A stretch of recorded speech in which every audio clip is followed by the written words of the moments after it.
ఓం అజ్ఞానతిమిరాంధస్య జ్ఞానాంజనశలాకయా చక్షురున్మిళితం యేన తస్మై శ్రీ గురవే నమః. శ్రీచైతన్యమనోభీష్టం స్థాపితం యేన భూతలే స్వయం రూప కదా మహ్యం దదాతి స్వపదాంతికం. వందేహం శ్రీగురో శ్రీయుత పదకమలం శ్రీగురూన్ వైష్ణవాంశ శ్రీరూపం సాగ్రజాతం సగణ రఘునాథాన్వితం తం సజీవం సాద్వైతం సావధూతం పరిజన సహితం కృష్ణ చైతన్య దేవం శ్రీరాధా కృష్ణ పాదాన్ సహగణ లలిత శ్రీ విశాఖాన్వితాంశ.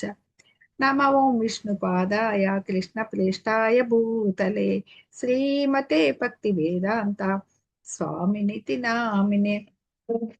నామస్తే సరస్వతి దేవే గౌరవాణి ప్రచారిణే నిర్విశేష శూన్యవాది పాశ్చాత్య దేశతారిణి. వాంఛాకల్పతరుభ్యశ్చ కృపా సింధుభ్యేవ చ పతితానాం పావనేభ్యో వైష్ణవేభ్యో నమో నమః. నమో మహావదన్యాయ కృష్ణ ప్రేమ ప్రదాయతే కృష్ణాయ కృష్ణ చైతన్య నామ్నే గౌరత్విషే నమః. హే కృష్ణ కర్ణా సింధో దీనబంధో జగత్పతే గోపేశ గోపికా కాంత రాధా కాంత నమోస్తుతే. తప్త కాంచన గౌరాంగి రాధే వృందావనేశ్వరి వృషభానుసుతే దేవి ప్రణమామి హరిప్రియే. జయ శ్రీ కృష్ణ చైతన్య ప్రభు నిత్యానంద శ్రీ అద్వైత గదాధర శ్రీవాసాది గౌర భక్త బృంద. హరే కృష్ణ కృష్ణ కృష్ణ హరే హరే హరే రామ రామ రామ రామ హరే హరే హరే కృష్ణ కృష్ణ కృష్ణ హరే హరే హరే రామ రామ రామ రామ హరే హరే హరే కృష్ణ కృష్ణ కృష్ణ హరే హరే హరే రామ రామ రామ రామ హరే హరే. శ్రీ శ్రీ రాధా గోవిందుల వారికి జై. మరి ఒక్కసారి భక్తులందరికీ భక్తి సదాచార క్లాస్ ఈరోజు ఇస్కాన్ మంగళూరు వారిచే ఈ అద్భుతమైన మన అందరికీ ఈ క్లాసులు భగవద్గీత భాగవత పఠనము ప్రభుపాదుల వారి జీవిత చరిత్ర ఎన్నో కార్యక్రమాలు నిర్వహిస్తున్నారు. వచ్చిన మీ అందరికీ స్వాగతం అండి ఇంకోసారి. హరే కృష్ణ.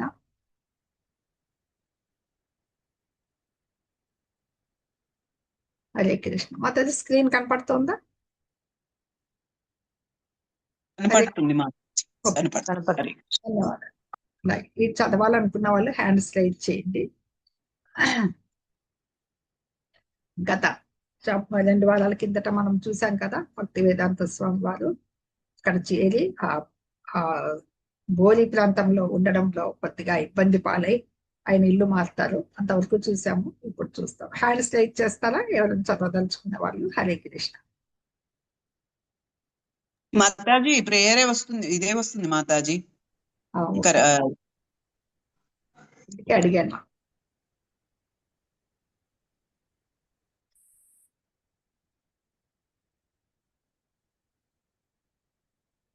ఇప్పుడు వచ్చిందా మాతాజీ? హరే కృష్ణ. వచ్చింది మాతాజీ. హ్యాండ్స్ రైజ్ చేయండి.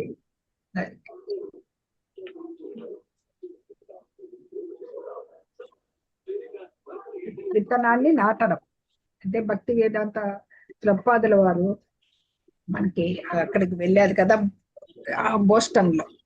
అక్కడ తర్వాత ఎలా ఉన్నారు అనేది మొట్టమొదటి చాప్టర్ లో మనం చూసాం. చూసి ఎందుకంటే జీవితకాల యత్నం చేశారు. అది మొట్టది బ్యాక్ టు గాడ్ హెడ్ పత్రిక పంపించేవాళ్ళు. అది ఆయన పంపిస్తూ ఉండేవాళ్ళు. ఆయన దీంట్లో మన ఒక చక్కటి పాట కూడా రాయడం జరిగింది తన ప్రయాణంలో. అది చేసిన తర్వాత బోస్టన్కి వెళ్ళారు. అక్కడ హిప్పీలతో కలిసి సాంగత్యం చేశారు. పెన్సిల్వేనియా బట్లర్లోని అగర్వాల్ ఇంట్లో కొన్నాళ్ళు ఉన్నారు. అలాగే ఈ విధంగా ఆయన ప్రయాణంలో డాక్టర్ మిశ్రా యోగాశ్రమంలో ఉన్నారు.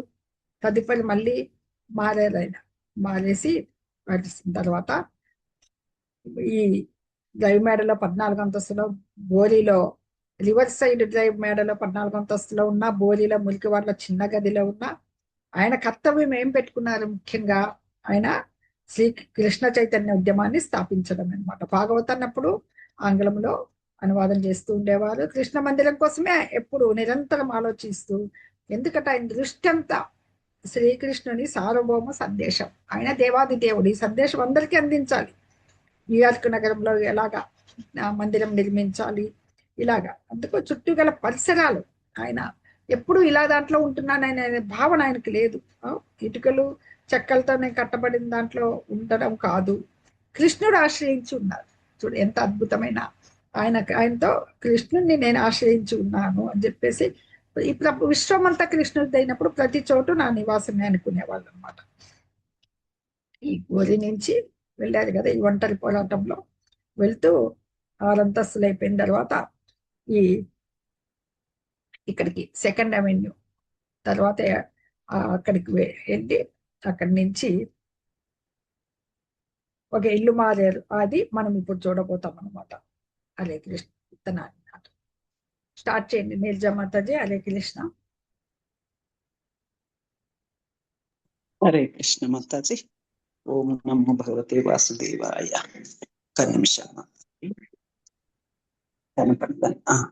విత్తనాన్ని నాటడం.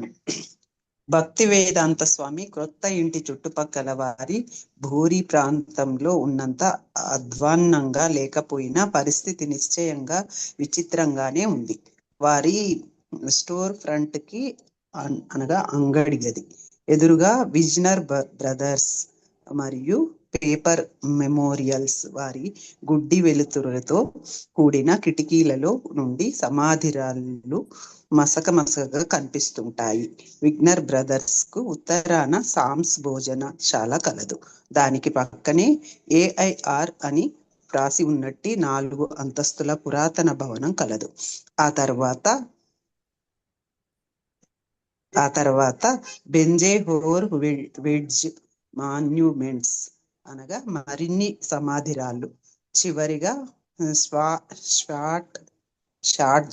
షార్జ్ వారి ఫ్యూనరల్ హోమ్ అంటే ఖననానికి సంబంధించిన శవాల పెట్టె వగైరా అమ్మే దుకాణము ఉంటుంది. తర్వాత బ్లాక్ లో ఇళ్ల వరుసలో 43వ గదిలో ఒక రంగు వెలిసిన కిత్తనార అనగా కాన్వాస్ చాందిని వీధిలోకి ముందుగా పొడుచుకు వచ్చినట్లు కనిపిస్తుంది. దానిపై ఎక్కడుంది ఇది? దానిపై పోవెంజానో లాంజా ఫ్యూనరల్ హోము అని వ్రాసి ఉంది. ఆ తర్వాత కాస్మాస్ పార్సల్స్ వారు దిగుమతిదారులు. తర్వాత కొన్ని బ్లాక్లను దాటి సంపన్నులు ఉండే ప్రాంతానికి దగ్గరగా తెలుపు నలుపుల్లో విలేజ్ ఈస్ట్ థియేటర్ అనే నామఫలకము కలదు. అతాజీ చదవమంటారా? ఎవరికైనా ఇస్తారు? స్టోర్ ఫ్రంట్ ఉన్న వీధి వైపు గల మరొక బ్లాకుకు అవతల చర్చ్ ఆఫ్ ది నేటివిటీ క్రైస్తవుల మందిరము ఉంది. అది 3 అంతస్తుల పాత భవనము. క్రొత్తగా నీలం రంగు వేసి ఉంది. భవనంపై బంగారు రంగు సిలువ ఉంది. 9 అంతస్తుల నికర్ బాకర్ ఫైర్ ప్రూఫ్ వేర్ హౌస్ నకు ఆనుకుని 6 అంతస్తుల 26 2nd అవెన్యూ మేడ ముందు భాగం అంతా ఆకుపచ్చని రంగులోనున్న విద్యుత్ చుట్టూ మెట్లతో కప్పబడి ఉంది. హరే కృష్ణ మాతాజీ. ధన్యవాదాలు. ఆయన ఉన్న ప్రదేశము చుట్టుపక్కల ఇల్లు మారారు కదా, ఇంకా విత్తనాన్ని నాటడం. ఆయన వెళ్ళారు, ఒంటరి పోరాటం చేస్తున్నారు. మన భక్తులు కొంతమంది సహాయపడుతున్నారు. ముందు బాగా ఆ చుట్టుపక్కల పరిసరాలని ఇక్కడంతా వర్ణించడం జరిగింది అనమాట. శోభలని మాతాజీ. హరే కృష్ణ. హరే కృష్ణ మాతాజీ. ప్రణామాలు. మన్హట్టన్ తూర్పు ప్రాంతానికి వెళ్ళాలంటే ముఖ్యంగా 2nd అవెన్యూ నుండే వెళ్ళాలి. దానితో అక్కడ వాహనాల ప్రవాహం ఎల్లప్పుడూ ఉంటుంది. హూస్టన్ మరియు 2nd అవెన్యూల మధ్య ఉన్నట్టి కూడలి దగ్గర ట్రాఫిక్ లైట్ అక్కడ సామాన్లను మోసే వాహనాలు, అద్దె కార్లు, ఆటోలు మొదలైన వాహనాల ప్రవాహాన్ని నిలుపుతూ వదులుతూ ఉంటుంది. అవన్నీ భక్తి వేదాంత స్వామి గుమ్మ ముందు నుండే పెడుతుంటాయి. తెల్లవారుజాము మొదలుకొని రాత్రి వరకు బ్రేకుల శబ్దాలతో మోటారు వాహనాలు ఒకదాని వెనుక ఒకటి వెడుతుంటాయి. ఎర్రలైట్ వెలిగినప్పుడు నిలిచిన వాహనాల వారందరూ ఎంతో ఆందోళనతో ఎదురు చూడడం, క్రూరమైన శబ్దాలను చేసే మోటారు కార్ల హారన్లు, గేర్ల శబ్దాలు, వాహనాల యంత్రాలు చేసే పెద్ద చప్పుళ్ళు, వాహనాల వేగాన్ని హఠాత్తుగా పెంచినప్పుడు ఉత్పన్నమయ్యే శబ్దాలు, నిలుచున్నవన్నీ తిరిగి వెడుతుండడం నిరంతరంగా జరుగుతుంటాయి. అక్కడ వాహనాల రాకపోకల రద్దీ ఎంతో ఇబ్బందికరంగా ఉంది. అంటే ఆ ప్రదేశం అనేది చాలా బిజీగా ఉంటుందని ఇక్కడ చెప్తున్నారు. నాగరత్న మాతాజీ, హరే కృష్ణ. హరే కృష్ణ మాతాజీ, ప్రణామాలు మాతాజీ. సెకండ్ అవెన్యూ 26లో నిజానికి స్టోర్ ఫ్రంట్స్ 2 అంగడి గదులు ఉన్నాయి. ఉత్తరం వైపుకు ఒక బట్టలు ఉతికే యంత్రాల గది గలదు. దక్షిణ వైపునకు ఒక కానుకల దుకాణం, గిఫ్ట్ షాప్ కలదు. కానీ ప్రస్తుతం అది ఖాళీగా ఉంది. రెండింటికి ఇరుకైన ప్రవేశ ద్వారాలు, పెద్ద పెద్ద ప్రదర్శన కిటికీలు ఉన్నాయి. గోడలు వెలవెలపోతున్నాయి. మ్యాచ్లెస్ గిఫ్ట్స్ నామఫలకం క్రింద 6 చదరపు అడుగుల కిటికీ ఒకటి ఉంది. కొన్ని వారాల క్రితం 1930, 1940 నాటి సినిమా తారల ఛాయాచిత్రాలు అతికించిన అగ్గిపెట్టెలను అక్కడ ప్రదర్శించారు. ఇటీవలనే అది అక్కడ నుండి మరొక చోటికి మార్చబడింది. మ్యాచ్లెస్ గిఫ్ట్ అనే దుకాణానికి సంబంధించిన చిహ్నం మాత్రమే అక్కడ ఉంది. ఈ దుకాణపు కిటికీ క్రింద 2 ఇనుప తలుపులతో ఒక గుమ్మం ఉంది. అది వీధిలోని కాలిబాటకు వెడుతుంది. దాని నుండి భూగర్భ గదికి, భవనానికి, వేడిని అందించే బాయిలర్ గదికి వెళ్ళుటకు రాతి మెట్లున్నాయి. గత కొన్ని సంవత్సరాలుగా వివిధ కాలాలలో ఆ విశాలమైన కాలిబాట రకరకాల ఆకారాలలోకి మరియు పరిమాణాల్లోకి విభజించబడింది. అంతేకాకుండా కొన్ని చోట్ల బీటలు మరియు గుంటలు పడినవి. మెరుస్తున్న చిన్న చిన్న గాజు పెంకులతో పాటు సన్నని దుమ్ము ఆ బీటలలో మరియు ఆ చిన్న చిన్న గుంటలలో పేరుకుపోయి ఉన్నాయి. అక్కడ వెలిసిపోయినట్టు నలుపు రంగు అగ్నిమాపక నీటి గొట్టం పెట్టబడింది. 2 స్టోర్ ఫ్రంట్ గదులకు మధ్య 26 ఎవెన్యూకు వెళ్ళుటకు ప్రధాన ప్రవేశ ద్వారం కలదు. ఈ ద్వారం తిన్నగా భవనంలోకి, వారి వ్యక్తిగత సంచార కార్యాలు అనగా ఉత్తరాల పెట్టెలు, ఇంటర్కామ్ భవనంలోకి వెడుతుంది. మరొక మూసి ఉన్నట్టి హాల్లోకి కూడా ఆ పెద్ద ద్వారం వెడుతుంది. అక్కడి నుండి మేడమెట్ల ప్రక్కకు మరియు ఇంటి ముందుకు వెళ్లేందుకు దారి కలదు. హరే కృష్ణ మాతాజీ. చదవమంటారా మాతాజీ? హరే కృష్ణ. గిఫ్ట్ మాతాజీ, అదే ఆయన ఇంటి ఆయనకి ఇబ్బంది లేకుండా ఉండేదానికి కాకుండా చాలా బిజియెస్ట్ సెంటర్ లో ఉన్నారనమాట ఈ 26 అవెన్యూలో. అక్కడికి వచ్చారు కదా, బోలి నుంచి ఆ ప్రదేశంలో ఉండలేక వచ్చారు కాబట్టి ఇక్కడ ఈ చుట్టుపక్కల ప్రదేశాలకు ఆయనకి ఎలా అనుకూలంగా ఉన్నాయనేది వివరిస్తున్నారు అనమాట. గిఫ్ట్ షాప్ కిటికీకి ఎడమ ప్రక్కగా వీధి గుమ్మం ఉంది. అది ఒక పెద్ద గాజు పలకతో అమర్చిన నల్లని కలపతో చేసిన ద్వారబంధం. దాని తలుపులు పొడవుగా సన్నగా ఉన్న స్టోర్ ఫ్రంట్ లోకి తెరుచుకుంటాయి. ప్రస్తుతం ఆ గదిలో ఏ వస్తువు లేదు. లోపలికి వెళ్ళగానే గుమ్మానికి కుడి ప్రక్క కిటికీకి క్రింద కూర్చొనుటకు వీలుగా ఒక చిన్న అరుగులాగా కొంచెం ఎత్తుగా ఉంది. చీకటితో నిండినట్టి ఆ గది చివరన వీధి వాకిలిలోకి తెరుచుకునేందుకు ఇనుప ఊసలున్న 2 కిటికీలు ఉన్నాయి. ఎడమ చేతి ప్రక్క కిటికీకి ఎడమ ప్రక్కగా చిన్న స్నానాల గది మరియు దాని బయట ఒక చిన్న సింకు, చేతులు కడుక్కునే తొట్టి బిగించబడి ఉంది. స్నానాల గది తలుపు స్టోర్ ఫ్రంట్ కు ఎదురుగా ఉంది. స్టోర్ ఫ్రంట్ కు ఎడమ ప్రక్కనున్న ఒక పెద్ద గుమ్మం నుండి చావడిలోకి, అక్కడి నుండి వీధి వాకిలిలోకి వెళ్ళవచ్చు. హరే కృష్ణ. ఆయన ఉన్న నివాస స్థలాన్ని ఎంత అద్భుతంగా చెప్తున్నారంటే రచయిత మనకి. ఈ ఆయన గదిలోకి ఎలా వెళ్ళవచ్చు, ఎలా ఉండవచ్చు, చిన్నది ఎంత అంటే ఎటువంటి పరిస్థితినైనా ఆయన పరిస్థితులు నేను ఎటువంటి దాంట్లో ఉంటున్నానని చూడలేదు. ఆయన ఇంతకు ముందే చెప్పుకున్నాను, ఏమి భగవంతుడి సార్వభౌమత్వాన్ని అందరికీ చెప్పాలి. ఎందుకంటే దేవాది దేవుడైన శ్రీకృష్ణ భగవానుడు ఇస్కాన్ మందిరాలు ఎలా కట్టాలి, అందులోనే భాగవతాలు ట్రాన్స్లేషన్ చేసేవారు, ఆ కొద్ది సమయంలోనే ప్రచారం చేసేవారు. ఇలాగా మనం గత చాప్టర్ లో చూసాం. ఆయన చిన్న చిన్న సభలు, యోగాశ్రమంలో మిశ్రా గారి దాంట్లో ప్రచారం చేయడం ఇవన్నీ చూసాం. అనుకూలంగా ఇచ్చిన వాళ్ళు ఉన్నారు, మాయావాదులను కలిశారు అక్కడ. అందుకే సింపుల్ గా వచ్చారు. ఆ బోరి ప్రదేశం నచ్చలేదు, కొంచెం హిప్పీల మధ్యన ఉన్నారు.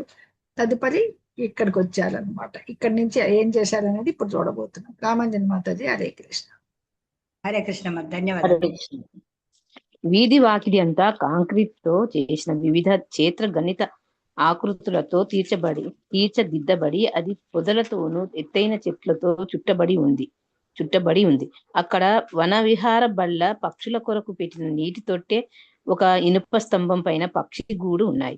వీధి వాకిలికి మధ్య చిన్న చిన్న మొక్కల గార్డెన్లు ఉన్నాయి.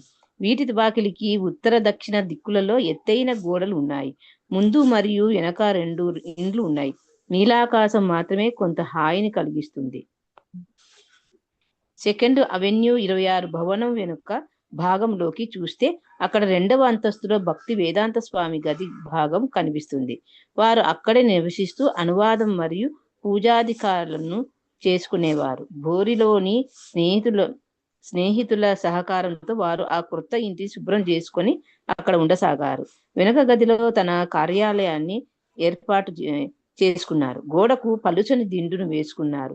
అది ఏనుగు బొమ్మల అచ్చుగల వస్త్రంతో కప్పబడింది. రంగులేని ఇనుపరేకు పెట్టెను దానికి ఎదురుగా వ్రాతబల్ల రాగా వినియోగిస్తున్నారు. ఆ పెట్టె పైననే తన టైప్ రైటర్ను మరియు దానికి ఇరుపక్కల గ్రంథాలను, కొన్ని కాగితాలను పెట్టుకున్నారు. అది వారి కార్యాలయంగా మారింది. శ్రీమద్ భాగవత గ్రంథాలను, కాషాయ వస్త్రంలో మూట కట్టిన వ్రాత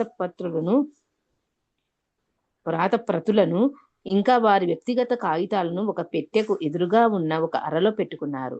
వారు కూర్చునే చోట గోడపై భాగంలో శ్రీకృష్ణ భగవాన్ని బొమ్మతో ముద్రింపబడిన భారతీయ ప్రపంచాన్ని వేలాడదీశారు. అనగా యువకుడైన శ్రీకృష్ణుడు మురళి వాయిస్తున్నట్లు, వారికి దగ్గరగా గోవు నిలబడి ఉన్నట్లు అందులో ఉంది. శ్రీకృష్ణుడు భూగోళంపై నిలబడి ఉండెను. అది వారి పాదాల క్రింద ఒక చిన్న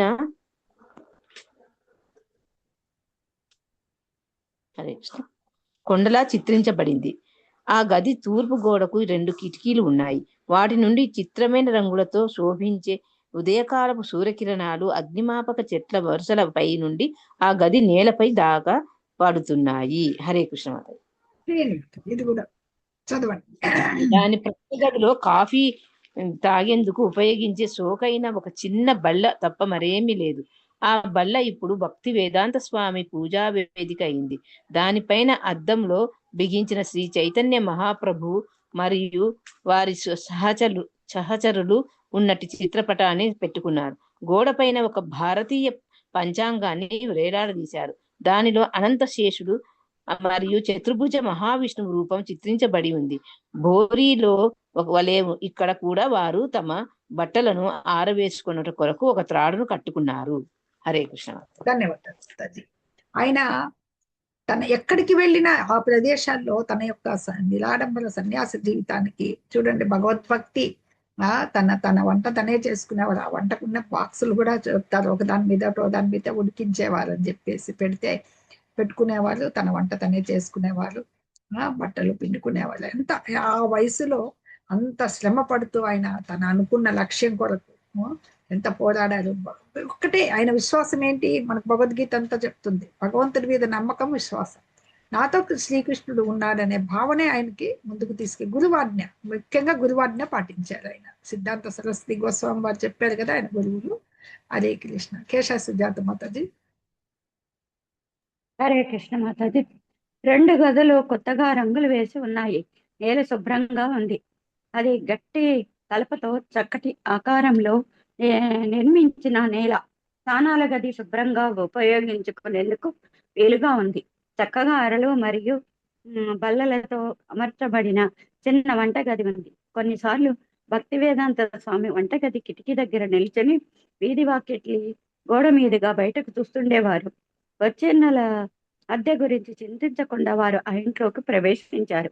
భక్తి వేదాంత స్వామి రాకకు కొన్ని సంవత్సరాల క్రితము అక్కడ లోయర్ ఇన్స్టైడ్లో ఒక కొత్త రకమైన మురికివాడ నివాసులు వచ్చి నివసించసాగారు. దానిని గురించి ఎన్నో సాంఘిక సంస్కృత విశేషణలు జరిగినప్పటికీ పెద్ద పక్షుల గుంపు అకస్మాత్తుగా వాలినట్లుగా లేదా జంతువుల మంద కాలానుగుణంగా స్క్రోల్ చేయండి.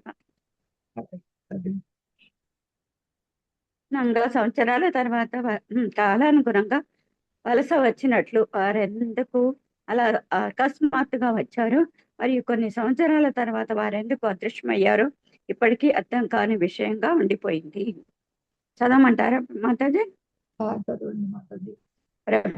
ప్రభుపాదుల వారు బోరెలో గడిపిన రోజులలో వారి వద్దకు వచ్చిన హిప్పీల బృందం వలె ఇప్పుడు ఇక్కడ ఈ ప్రదేశంలో కొత్తగా వచ్చిన వారిలో చాలా మంది కళాకారులు, సంగీతకారులు, మేధావి వర్గానికి సంబంధించిన రకరకాల వ్యక్తులు ఉన్నారు. తర్వాత అక్కడకు మధ్యతరగతికి చెందిన నిరాశ్రయులైన యువకులు వచ్చారు. ఎందుకంటే అక్కడ నివాసం ఉండటకు కావలసినంత చక్కటి ప్రదేశంతో పాటు గ్రీన్విచ్ విలేజ్ లో కంటేను అద్దెలు తక్కువగా ఉండేవి. వారంతా లోయర్ స్టైల్లోనే అధికంగా నివసించేవారు. అద్దెకు ఇప్పించే దళారీలు ప్రాంతాన్ని ఈస్ట్ విలేజ్ గా పిలిచేవారు. చాలా మంది నివాస స్థలాలను కూడా వెతుక్కోకుండా అక్కడకు వచ్చి ఇళ్ల ముందు అందరూ నడిచే దారులలో నివసించుండేవారు. తక్కువ అద్దెలు, స్వేచ్ఛ జీవితం నైతిక విషయాలకు కట్టుబడి ఉండక్కరలేదనే భావన ఈ మధ్యతరగతికి చెందిన నిరాశ్రయులైన యువకులకు ఆకర్షించాయి. వారు అప్పుడు దేశమంతటా ప్రబలిన విచిత్రమైన ఉద్యమానికి ఆ యువత ముఖ్య పాత్ర పోషించనున్నారు. అమెరికాలోని భోగభాగ్యాలతో కూడిన భౌతిక జీవనానికి సజీవ వ్యతిరేకలుగా ఈ యువత కొన్నాళ్ల తర్వాత సమాచార మాధ్యమాల చేత హిప్పీలుగా పిలువబడబోయేవారు ఇప్పుడు లోయర్ ఈస్ట్ సైడ్ మురికివాడలకు చేరుకున్నారు. హరే కృష్ణ మాతాజీ. కొన్నాళ్ళ తర్వాత, ఎందుకంటే ఈ న్యూయార్క్ నగరంలో ఫిలడెల్ఫియా నుంచి న్యూయార్క్ వచ్చి న్యూయార్క్ లో బోధి ప్రదేశంలో ఉండి అక్కడ లేక ఎందుకు ఆయన కొంతమంది సహాయం చేశారు కదా, ముఖ్యంగా అగర్వాల్ వాళ్ళు కొన్నాళ్ళు మిశ్రా యోగాశ్రమంలో ఉన్నారు. కాకపోతే ఎక్కడ తిరుగుతూ ఉన్నారు ఆయన చేస్తూ. ఇప్పుడు ఈ నివాస యోగ్యమైన ఇది తీసుకున్నారు అన్నమాట. ఇది మిశ్రా హఠయోగ స్టూడియోలో ఉండేవాళ్ళు కొన్నాళ్ళు, అక్కడి నుంచి ఇక్కడికి వచ్చారు. ఏది వీళ్ళ దగ్గర ఉన్నారు కదా బోరీలో, ఆ బోరీలో మురికివాడలో చిన్న గదిలో ఉన్నా కానీ ఆయనకి అక్కడ అందుబాటులో లేకపోవడం వల్ల అన్నమాట. ఆయన దివ్యనామాన్ని కీర్తించేదానికి దానికి కొద్దిగా అక్కడ వాళ్ళు ఈ పాత స్నేహితులందరూ కూడా సంగీత కళాకారుల స్నేహితులు కాబట్టి వారి సహాయంతో వెళ్ళారని చెప్పి వార్తల్లో కూడా మెల్లిగా పత్రికల్లో కూడా వచ్చింది ఆయన గురించి. ఈ మాదక ద్రవ్యాలను తీసుకునే వాళ్ళు తిరుగుతూ ఉండేవాళ్ళు కదా హిప్పీలు. తను ఉండే కొట్టుగదినే మందిరంగా మార్చాలని అనిపించేవాళ్ళు. దాన్నే న్యూయార్క్ లో తప్పకుండా ఇది చేయాలని చెప్పేసి ఇంకా గృహము ఎక్కడ పడితే అక్కడ తాగిపోతుల మధ్య పాపము ఉన్నారు. మిశ్రాన్ని అడగాలంటే ఇంకా ఆయన నుంచి వచ్చేసారు, కొంచెం మాయావాదిగా ఉన్నారు అని చెప్పి. ఇక్కడ ఇప్పుడు ఈయన ఇక్కడికి ముందుగా వెళ్ళాలి అని చెప్పేసి ఈ ప్రదేశం చూపించారు కదా వాళ్ళు. అది ఈ ప్రదేశంలో బోరిని విడిచేసి సెకండ్ అవెన్యూకు వెళ్ళారనమాట. అక్కడ కూడా ఎన్నాళ్ళు ఉంటారనేది కూడా ఆయనకి ఇది ఈ ప్రదేశం ఎలా ఉంటుంది, ఈస్ట్ విలేజ్ మొత్తం వర్ణన. ఇది ఎందుకు ఇక్కడ భోగభాగ్యాలతో కూడిన భౌతిక జీవనానికి సజీవ వ్యతిరేకులుగా ఈ యువత. అప్పుడంతా కూడా చిత్రమైన ఉద్యమం అనేది హిప్పీ వాళ్ళు ఉన్నారు కదా, హిప్పీల పిలవడు లోయర్ ఈస్ట్ సైడ్ మురికివాడల్లోకి వెళ్ళిపోయారు అనమాట. అంతా వాళ్ళ గురించి చెప్తున్నారు. సౌభాగ్యలక్ష్మి మాతాజీ చదువుతారా? హరే కృష్ణ. హరే కృష్ణ మాతాజీ. చదవండి మాతాజీ. ఈ పైనుంచే కదా మాతాజీ? ఏదో అంతర్బుద్ధి చేత ఏదో అంతర్బుద్ధి చేత ప్రేరేపితులైనట్లు అప్పుడే యవనంలోకి ప్రవేశించిన యువత ఇండ్ల నుండి పారిపోయి తమకంటే వయసులో పెద్దవారైన హిప్పీలతో కలిశారు. ఇండ్ల నుండి పారిపోయిన వారిని వెతుక్కుంటూ రక్షక భటులు, పోలీసు యువకులను నచ్చజెప్పి తిరిగి వారి ఇండ్లకు పంపేందుకు హితబోధ చేసేవారు. కౌన్సిలింగ్ సాంఘిక సంక్షేమ సేవకుల బృందాలు, హాస్టల్స్, మత్తు మందుల అలవాట్లను మాన్పించుటకు తోడ్పడే కేంద్రాలు అక్కడ ప్రత్యక్షమయ్యాయి. సెయింట్ మార్క్స్ ప్లేస్ లో ఒక కొత్త రకమైన హిప్పీ వ్యవసాయక కేంద్రం నెలకొంది. హరే కృష్ణ మత పైకి తీయాలి.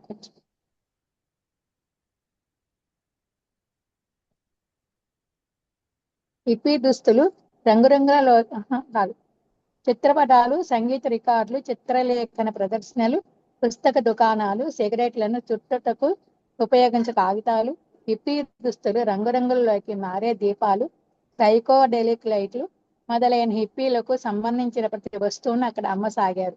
తమకంటే ముందు వలస వచ్చిన పూర్వపు హిప్పీల వలె లోయర్ ఈస్ట్ సైడే సరి అయిన ప్రదేశం అని నిర్ణయించి అక్కడకు ఈ హిప్పీలు కూడా పయనించారు. ఒకప్పుడు యూరప్ దేశాల నుండి వలస వచ్చేవారికి ఐశ్వర్యానికి మించి అవకాశాలకు నిలయమైన అమెరికా, న్యూయార్క్ వాడరేవు ప్రవేశ ద్వారంలాగా కనిపించేది. వారు మన్హాటన్లోని ఆకాశ కట్టడాలను, స్టాచ్యూ ఆఫ్ లిబర్టీని చూడాలని ఎప్పటి నుండో ఎదురు చూస్తున్నట్టు వారు ఇప్పుడు 1966లో అమెరికా యువత నూతన ఆశయాలను మూటగట్టుకొని న్యూయార్క్ నగరానికి చేరుకుని తాము క్రొత్తగా కనుగొన్న లోయర్ ఈస్ట్ సైడ్ మురికి వారిలో అద్భుత ప్రపంచ దృశ్యమైనట్లుగా చూడసాగారు. హరే కృష్ణ మాతాజీ. చక్కగా అర్థం చేసుకునేకి ఉంది. చూడండి, ఒక యువత ఏం కలలు కంటారు. అమెరికాకు పోతేనే చాలా మందికి ఉంటుంది. న్యూయార్క్ వెళ్తేనే ప్రపాదుల వారు కూడా చూశారు, స్టాచ్యూ ఆఫ్ లిబర్టీ ఉంటుంది. వాళ్ళ యొక్క స్వేచ్ఛ ప్రతీక ఇలా చేయబట్టుకొని ఉంటుంది, చూసింటారు కదా, స్టాచ్యూ ఆఫ్ లిబర్టీ అని మనము ఇమేజ్లో చూసింటాం. వీళ్ళు అక్కడికి ఎప్పుడైతే పతనావస్థ, ఒక యువత ఎలా పతనం అవుతుంది అనేది ఇక్కడ తెలుస్తుంది అనమాట. ఎందుకంటే హిప్పీలు అయ్యో వచ్చి ఎంత అమెరికాకి న్యూయార్క్ అనేది ఒక ఇది అంత ఓడలేవు, ఎందుకంటే అంత ఐశ్వర్యానికి ప్రతీక. అక్కడ ఎంతో భోగం అనుభవించాలని వచ్చిన వాళ్ళకి ఎన్నో పెద్ద బిల్డింగులను, స్టాచ్యూ ఆఫ్ లిబర్టీని వదిలేసి ఇక్కడికి ఏది హిప్పీలు ఉండే ప్రదేశాలే అద్భుత ప్రపంచ దృశ్యం, పతనావస్థకి నాంది అనమాట. ఒకవైపు హిప్పీలు, మరొక పక్క ఈ ప్యూరిటోరికన్లు, పోలులు, ఉక్రెయిన్లు అందరూ కష్టపడి జీవించడం కష్టం అనిపిస్తే అన్ని జాతుల వాళ్ళు కొత్తగా వచ్చిన వాళ్ళని అంతా మిక్స్డ్, సంస్కృతి అమెరికా సంస్కృతి మిక్స్డ్ అనమాట ఉన్నారు.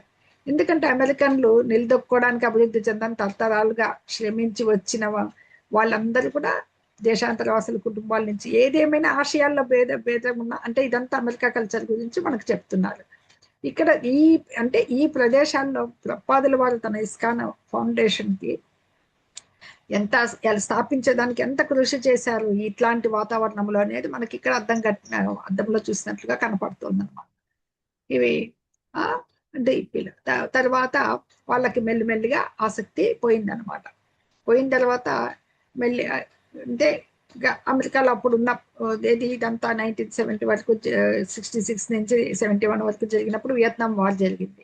అందుకు ఇవంతా కూడా ఏదో ఈ ఆధ్యాత్మిక చైతన్యం కోసం, ఎప్పుడైతే మనిషి పతనావస్థకి వెళ్ళినా కూడా మనము ఆలోచిస్తారనమాట, ఏంటి ఎక్కడికి వెళ్తున్నాం అన్నప్పుడు ఆధ్యాత్మిక చైతన్యం కోసం అన్వేషిస్తున్నారు. అప్పుడు ఇక్కడ మనకి ప్రభుపాదుల వారు ఇక్కడికి 26 సెకండ్ అవెన్యూకి వచ్చేసరికి అమెరికా యువతలో ఇది ఈస్ట్ సైడ్ లో కూడా వచ్చింది. అక్కడ ఉన్నారు, రకరకాలుగా ఉన్నారు, వాళ్ళంతా కళలో ఉన్నారు, పేదరికం ఉన్న, సంగీతం, మాదక ద్రవ్యాలు, ఆధ్యాత్మిక అన్వేషణ గురించి కూడా చర్చించుకునేవాళ్ళు.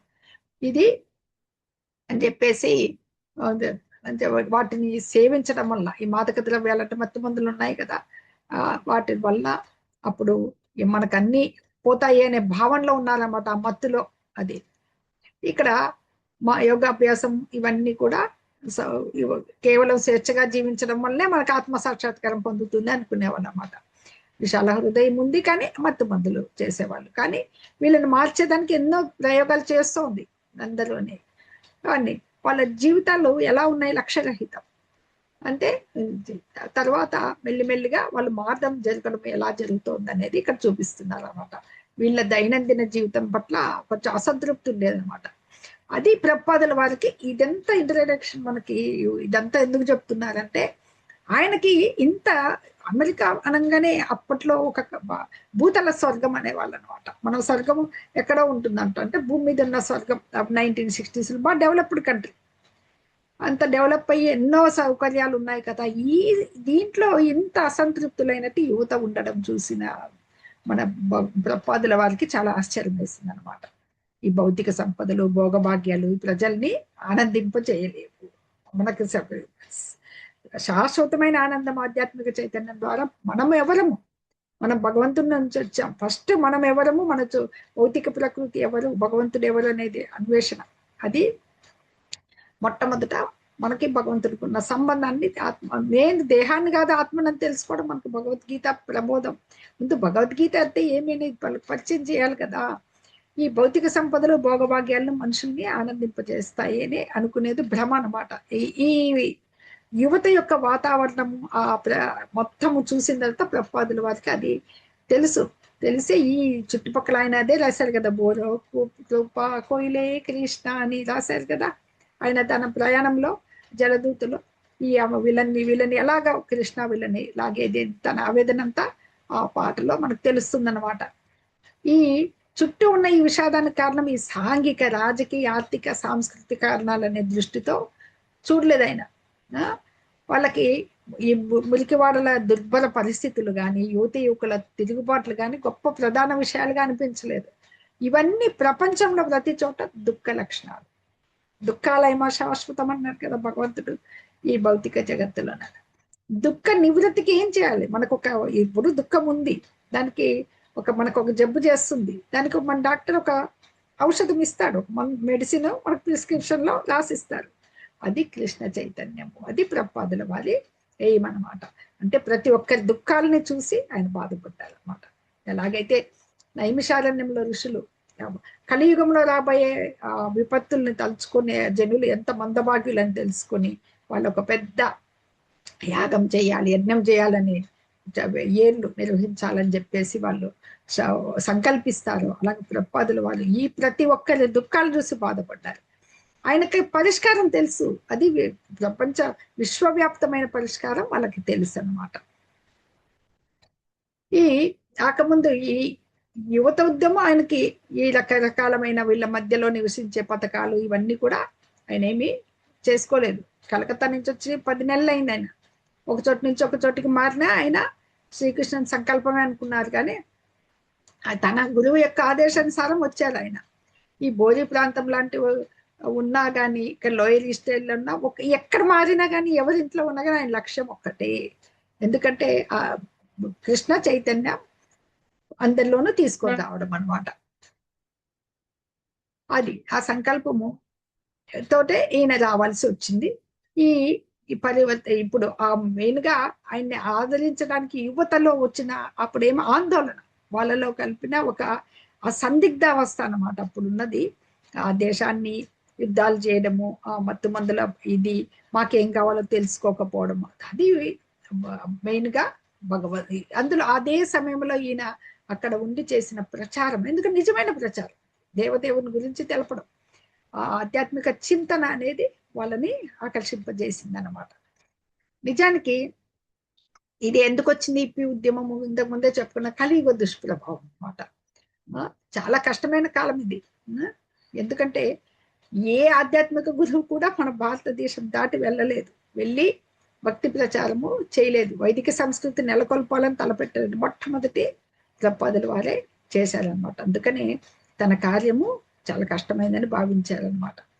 అయితే ఎక్కడికో యువతే ఈ అమెరికా అంతా కూడా ఇలాగే ఉండేదన్నమాట. యువత అంతా కూడా మార్పు లేని ఏది భౌతిక, చాలా మంది అనుకున్నట్లుగా ఈ ధనము సుఖాలు అనేది దాంతోనే సుఖపడతాం అనేది కాకుండా సాదా ఈ భౌతిక సంస్కృతితో యువతకి విసిగెత్తిపోయే వీళ్ళు ఆ న్యూయార్క్ లోయర్ ఈస్ట్ సైడ్ ఆ మత్తు మందులు వాళ్ళంతటా వాళ్ళు ఒక ఆధ్యాత్మిక చింతన చేస్తూ అలా ఉండేదన్నమాట. దీనివల్ల ఆయనకు ఆకర్షితులై ఎందుకయ్యారంటే నిజమైన మార్గం అది, ఆ మార్గాన్ని ఆయన చూపించారనమాట. ఆయన వచ్చేది ఎవరు ఎక్కడ పట్టించుకోలేదు, ఎంతమందో వస్తుంటారో వెళ్తుంటారు అనమాట. ఎవరో ఈ దుకాణం ఎవరో కొత్త వ్యక్తి తీసుకున్నారన్నారు, ఆ కిటికీలోది ఆ వింతైన పటంలా కనపడేది అనమాట. భగవంతుడి పటం, శ్రీకృష్ణ భగవానుడి పటం, అది అద్భుతమైన పటం. దాని అర్థం తెలియదు, భగవద్గీత అంటే కూడా తెలియదు. ఓకే, ఇది ఏదైనా యోగా చేస్తున్నారు కదా, అప్పటికే ఆ యోగాభ్యానికి సంబంధించిన గ్రంథాలు అమ్మే ఇదేమో అనుకునే వాళ్ళు అనమాట. చైతన్య మహాప్రభు అలా అనుచరులు సంకీర్తనం చేస్తూ నృత్యం చేస్తున్న చిత్రం చూసేవాళ్ళు, వాళ్ళకేం అర్థం కాక వెళ్ళిపోయేవాళ్ళంట. ఎవరిని పట్టించుకోలేదన్నమాట. ఎవరిని ఏ చప్పుళ్ళు ఏమి చేయలేదు. ఎందుకంటే అతి చాలా బిజియెస్ట్ అది అనమాట ఆ స్ట్రీట్ అనేది. స్వామీజీ ఉన్నారని కూడా తెలియదు, కానీ ఆ పటాన్ని మటుకు చూసేవాళ్ళు అనమాట. ఆ సందేశం ఏముందా దీంట్లో అని. భగవద్గీత గురించి తెలుసు, కానీ చైతన్య మహాప్రభు నృత్యం చేస్తున్న భగవద్గీతకి సంబంధం అర్థమయ్యేది కాదనమాట. అందుకని భక్తి వేదాంత సంఘాలకు వెళ్ళి అది తెలుసుకోవాలని అనుకుంటారు అనమాట. మేడం అంటే ఒకసారి హోవార్డ్ వీలర్ ఈయన తన మిత్రుని దగ్గరికి వెళ్తూ ఉన్నారనమాట. వెళ్తున్నప్పుడు నడుస్తూ ఉన్నప్పుడు ఈ బోరి దాటాక హోవార్డ్ అనే ఆయన గురించి చెప్తున్నారు ఇక్కడ. సెకండ్ అవెన్యూకు ముందు స్వామీజీ అలా వెళ్తూ ఉంటే కుడిచే ఎప్పుడు జపమాల్లో ఉంటుందన్నమాట. ఏదో ఆయనకు ఒక సినిమా నటుని చూసినట్లు అనిపించిందంట. ఆయన కాషాయ వస్త్రాలు, వాళ్ళకి మొట్టమొదట కాషాయ సన్యాసి తిరగడం కూడా వాళ్ళకి విచిత్రంగానే ఉంటుందన్నమాట. తెల్లని చెప్పులు వేసుకొని ఆయన పోస్టన్ వీధి నుంచి వస్తున్నప్పుడు ఆయన అద్భుతమైన ఉండేది. ఈ హోవార్డ్ అనే కొంచెం యంగ్ స్టైల్ అనమాట. ఆయన ఇంగ్లీష్ చెప్తూ ఉండేవారు ఒక యూనివర్సిటీలో అనమాట. నిజమైన గురువు కొరకు అవి భారతదేశం కూడా వెళ్ళొచ్చారు. ఆయన హోవార్డ్ని గమనించారు అనమాట. ఇద్దరు ఒకేసారి ఆగారు. వాళ్ళిద్దరికి సంభాషణ జరిగింది. మీరు భారతదేశం నుంచి వచ్చారంటే మన ప్రభుపాదులు, అవును మరి వీరు అంటే, నేను భారతీయుని కాను, కానీ కొన్ని రోజుల క్రితం భారతదేశం వెళ్ళొచ్చాను, హిందూ తత్వం అన్న నాకు చాలా ఇంట్రెస్ట్ అనిపించింది అని చెప్పారనమాట. అప్పుడు ఆయన పవిత్రమైన కళ్ళు ఎంత ప్రేమతో నిండి ఉన్నాయంటే అక్కడ విన్నా ప్రశాంతంగా ఆయన మాట్లాడే దీన్ని చూసి అక్కడ మనకి ఒక ట్రాఫిక్ ఎక్కువగా ఉండే దాంట్లో ఎక్కువ ఏమి వినపడతాయి, హారన్లు అవి మాటలు అని. దాంట్లో కూడా ఎంతో శాంతిగా ప్రశాంతంగా ఉన్నారనమాట. ఆ తర్వాత ఆయన ఎక్కడికో బయలుదేరిన హోవార్డ్ వెళ్ళలేదు. ఆయన వెళ్ళకుండా ఈ మేడభాగానికి వెళ్ళిపోయి అందరితో కూడా గురువుని కలుసుకున్నాను, మన మధ్యనే ఉన్నారు ఆయన ఎంత అద్భుతంగా చెప్పారని చెప్పారనమాట. ఇక్కడే ఉన్నారు, ఆధ్యాత్మిక శిక్షణ తరగతులు క్లాసెస్ తీసుకుంటారంట అని చెప్పారు. ఆయన చెప్తున్నారు అనమాట ఈయన గురించి అని. ఈ ప్రాంతం ఎలా ఉంటుందంటే ఎలా ఉంటుంది అని కనుక్కున్నారంట. ఆయన కనుక్కుని ఇక్కడికి ఇలా వెళ్ళి మళ్ళీ ఇంకొకరిని కలుసుకున్నారు ప్రభుపాదులు అనమాట. వీళ్ళెవ్వరు కూడా చాలా మంది అక్కడ వాళ్ళంతా ఇంగ్లీష్ వాళ్ళంతా పరిచయం అయ్యారు కదా, అక్కడికి ఆయన గురించి చూస్తా ఉన్నారనమాట ఎలా ఉండాలని రాగానే అని. అక్కడ హోవార్డ్ ఏం చదివారు అక్కడ చిన్న ప్రకటన, భగవద్గీతపై ప్రసంగాలు ఏసీ భక్తి వేదాంత స్వామి సోమవారం, బుధవారం మరియు శుక్రవారం ఆల్టర్నేటివ్ డేస్ లో 7 నుంచి సాయంత్రం 9 గంటల వరకు. ప్రభుపాదుల వారు అడిగారంట, నీ మిత్రులను తీసుకొస్తావు అంటే సోమవారం సాయంత్రం తీసుకొస్తాను అని చెప్పారనమాట. అక్కడ వీళ్ళంతా వచ్చారు. వచ్చి సారీ హరే కృష్ణ ఒక సెకండ్ అండి.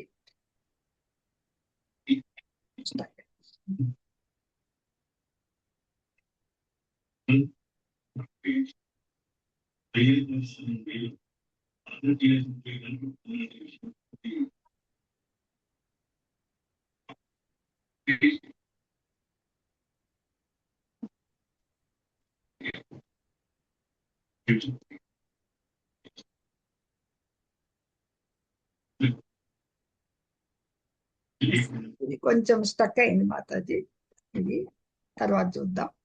నేను మళ్ళీ చూస్తాను. ఇప్పటికి పవన్ మాతాజీ నెక్స్ట్ తర్వాత చదువుతుందండి. అవి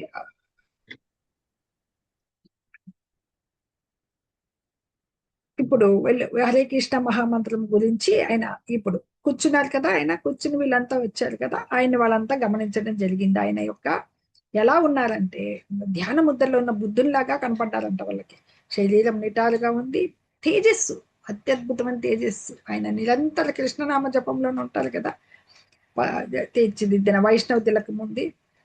ఆయన చూసి మిత్రులను తీసుకొచ్చావా అని అడిగారంట ఆయన ఆ సాయంత్రం అనమాట. అడిగితే ఆయన కూర్చున్నారు, పల్చర్ చాప్ మీద అని కూర్చున్నారు. మెల్లిగా అవి కరతాళాలు మనం ఉంటాయి కదా కరతాళాలు, అవి ఇచ్చారనమాట. ఇచ్చి ఆయన పాడడం మొదలు పెట్టారు అనమాట. హరే కృష్ణ హరే కృష్ణ కృష్ణ కృష్ణ హరే హరే హరే రామ హరే రామ రామ రామ హరే హరే. దాంతో వీళ్ళంతా కూడా ఈ శ్లోతలు మీరు పాడండి అంటే కొంతమందికి తెలుసు అన్న మంత్రము, ఇది చెప్తూ ఉంటారు కదా. అప్పుడు మెల్లిమెల్లిగా అని వీళ్ళు మెల్లిగా రావడం జరిగింది. ఆ మత్తు మందులకు బానిసైన వాళ్ళు వీళ్ళు ఉన్నారు అక్కడ, అందరూ కలిసే ఉన్నారు అనమాట. అని ఈ కరతాళాలు ఆ గంభీర గలం అనమాట ఆయన గొంతు, దాని నుంచి కీర్తన వ్యాపించగానే ఇది ఎంత వాళ్ళకి అర్థమైంది, ఎంతో మహత్తరమైంది, ఎక్కడికో తీసుకెళ్తుందని. వాళ్ళకి తమకు ఎలా వస్తే అలా అనమాట అది మెల్లిగా పాడడం జరిగింది. అలా కీర్తన చేయించారనమాట మొట్టమొదటి. అది అందరికీ ఇది అప్పుడు జాజ్ సంగీతం, మ్యూజిక్లన్నీ వెస్ట్రన్ మ్యూజిక్లు ఉండేటివి కదా, అలాంటి నృత్యము కాదు, రాక్ నృత్యము కాదు, జాజ్ సంగీతం కాదనమాట. ఇలాగా అందరూ కలిసి పాడుతున్నారు అనమాట. ఆయన నిటారుగా ఆత్మవిశ్వాసంతో ఆ కీర్తన చేస్తూ ఉంటే వాళ్ళ మోటార్ వాహనాల హారన్లు కూడా కీర్తనలో కలిసిపోతున్నాయండి యథాప్రకారం. ఆ శబ్దాలు కొంచెం సేపు ఆ శబ్దాలు డిస్టర్బ్ చేసాయి. మనం ఎప్పుడైతే మనం ఆ కీర్తనలో ఇన్వాల్వ్ అవుతామో అవేం డిస్టర్బ్ చేయవు అనమాట మనుషుల్ని. మన కీర్తనలో మనం వెళ్ళిపోతూ ఉంటాం అనమాట.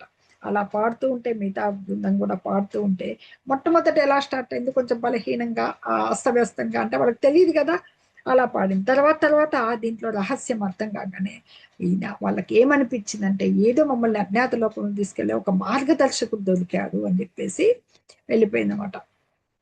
అలా ముందుకి వెళ్ళడం జరిగింది. ఎందుకంటే ఒక పవిత్రమైన స్వామీజీ జరుపుతున్నారని చెప్పేసి ఇక్కడ చెప్తున్నారనమాట. తర్వాత అర్ధగంట కీర్తన జరిగింది. అది ప్రసంగం మొదలు పెడితే ఇంకప్పటికే వాళ్ళకి పాప మత్తు మందులు స్థిమితం లేని యువతకి కఠినంగా ఉంటుంది కదా మన తత్వం అనేది, కొంచెం భారంగా అనిపించింది. కొంతమంది వెళ్ళిపోయారు లేచి, కీర్తన పూర్తిగానే కొందరు వెళ్ళారు, వీళ్ళు వెళ్ళారు. అర్థం చేసుకోవడానికి అంటే భగవద్గీతను చదివినా అర్థం చేసుకోలేకపోయామని కొంతమంది ఒప్పుకున్నారనమాట. ఇంకో సాయంత్రం కూడా అలాగే జరిగింది అని చెప్పేసి ఇక్కడ జరిపారనమాట. అక్కడ పిల్లలు ఎంత అల్లరి చేస్తున్నా, ఏం చేస్తున్నా, మోటార్ కార్ల ఇది ఉన్నా, డిస్టర్బెన్స్ ఉన్నా కూడా ఆయన ఇలా చేయడం జరిగిందనమాట. ఆ బోరీల కంటే కూడా ఇక్కడ శ్రోతలు మెల్లిమెల్లిగా కృష్ణ చైతన్యాన్ని అవలంబిస్తారని, కృష్ణ భక్తులుగా మారుతారని ఆయనకి నమ్మకం జరిగిందనమాట. అందుకని ఒకటే చెప్పారు వాళ్ళకి, మీరు గతంలో ఏం చేశారు, ఎలాంటి పాపకార్యాలు చేశారు అనేది సమస్య కాదు. ఇప్పుడు ఎవరైనా పవిత్రులు కావాలి అంటే కృష్ణ చైతన్యంలోకి రావాలి అని చెప్పేసి చెప్పారనమాట. తాగుబోతులు వచ్చేవాళ్ళు ఈలలు వేసుకుంటూ అరుచుకుంటూ వచ్చారు అని చెప్పేసి మాట్లాడారు. ఆయన అలా వచ్చేసి నేను ఇప్పుడే వస్తాను, నేను ఒక వస్తువుని తెచ్చానంట, నువ్వు కూర్చో, మేము విషయాలు చర్చిస్తున్నామంటే సరే నేను వస్తాను. అలాగే చింపిరి గుడ్డలతో ఇలాంటి వాళ్ళందరూ కూడా ఎలా ఉన్నా తోసుకుంటూ వచ్చేవాళ్ళు అనమాట. అలా వెళ్తూ ఉండేవాళ్ళు. ఇలాంటివన్నీ కూడా ఆయన భరించారు. ఆయన చేస్తూ ఉండేవాళ్ళు. ఏది ఆ కీర్తన, అలాగే మళ్ళీ కరతాళాలు చేస్తూ ఉండేవాళ్ళు. ఇలాంటి కీర్తనలు అప్పుడప్పుడు చేయించారనమాట. అది ఆ తర్వాత ఆయన మనకి ఒక చాకు, ఒక యాపిల్ పండు తెచ్చేసి, మనకి ఉంటుంది కదా రాగి పాత్ర, దాంట్లో అది కోసి పప్పు ఎన్నో ముక్కలు అయ్యేటి వరకు కోసి ఆ చిన్న ముక్కలు భగవంతునికి నివేదన దగ్గర పెట్టిన ప్రసాదం కదా, ఫస్ట్ ప్రసాదం ఇచ్చారు చూడండి. అక్కడ ఎక్కువ మంది ఉన్నారు. ఒక యాపిల్ పండు చిన్న పీసులుగా కట్ చేసి ఒక యువకుడిని పిలిచి అందరికీ పంచమని చెప్పారు అనమాట. యాపిల్ ముక్కలు తినేసి మళ్ళీ ఎక్కడ వాళ్ళు అక్కడ వెళ్ళిపోయారు అనమాట. అప్పుడే చెప్పారు ఆయన, ఇస్కాన్ అనే పేరుతో పిలుస్తాను అని చెప్పారు. అంతర్జాతీయ Krishna international society of Krishna consciousness అని చెప్పేసి ఆయన భగవానుడు అనే కంటే డైరెక్ట్ గా శ్రీకృష్ణుడనే చెప్పడం జరిగింది అనమాట. అది అంతర్జాతీయ సంఘానికి 7 ఆశయాలు ఉన్నాయి. ఆ 7 ఆశయాలు చదివి ఇవాళకి ముగిద్దాము. 7 ఆశయాలు: సమాజానికి ఆధ్యాత్మిక జ్ఞానాన్ని, నియమ పద్ధతులను అనుసరించి ప్రచారం చేయడము, మరియు జీవిత విలువలను సక్రమంగా నిలుపుట కొరకు ప్రపంచంలో నిజమైన సమైక్యతను మరియు శాంతిని సాధించే నిమిత్తం ప్రజలందరికీ ఆధ్యాత్మిక జీవితంకు సంబంధించిన మెలకువలను బోధించుట.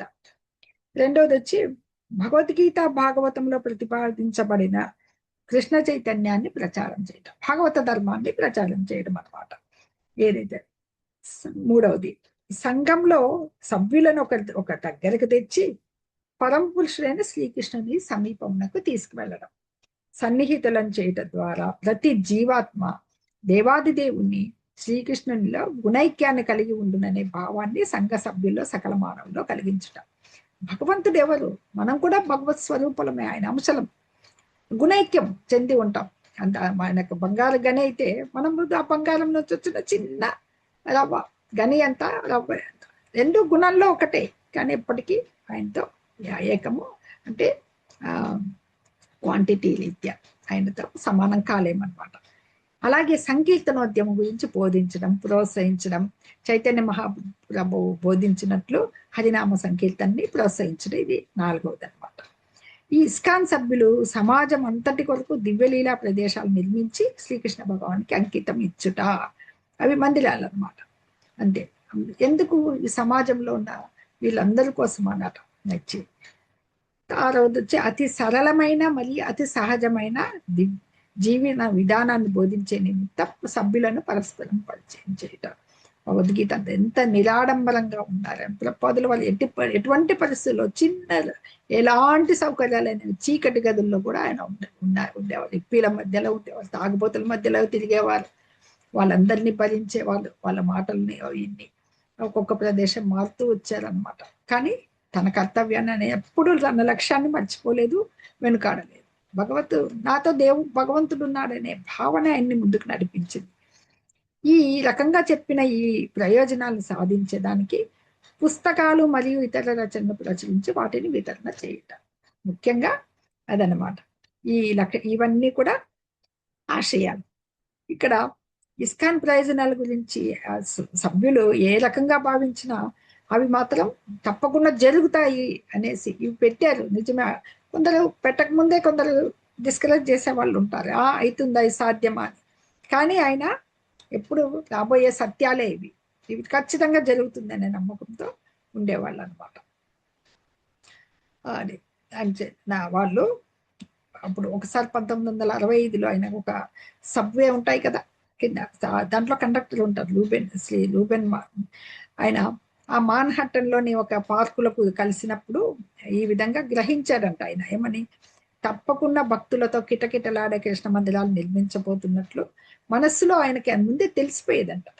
ఆ మందిరాలు ఉన్నాయి, గ్రంథాలు ఉన్నాయి, అన్నీ ఉన్నాయి, కానీ కాలం మనకి దూరం చేస్తుంది. ఆయన చూడండి, ముందుగానే ఊహించారు భవిష్యత్తుని శ్రీల ప్రభుపాదుల వాళ్ళు అనమాట. ఇస్కాన్ని చట్టబద్ధంగా స్థాపించినప్పుడు ఆ కాగితాలపై సంతకాలు చేసిన వాళ్ళ అంచంలో ఎవ్వరు కూడా ఆ స్వామీజీ స్వప్నం ఫలించి ఏ విధంగా రూపం రాలుస్తుందో చూడలేకపోయారు. కొంతమంది చూడగలిగారు అనమాట. ఇవి కాదు, అది దీంట్లో అంశాల్లో ప్రతి ఒక్కదాన్ని అమలు పరచాలనేది ఆయన ముఖ్యమైన ఆశయం. ఇంతటితో ఈ చాప్టర్ ఇంకా ఉంది, పెద్ద చాప్టర్ ఇది. ఈ రోజుకి ముగిద్దాము. హరే కృష్ణ.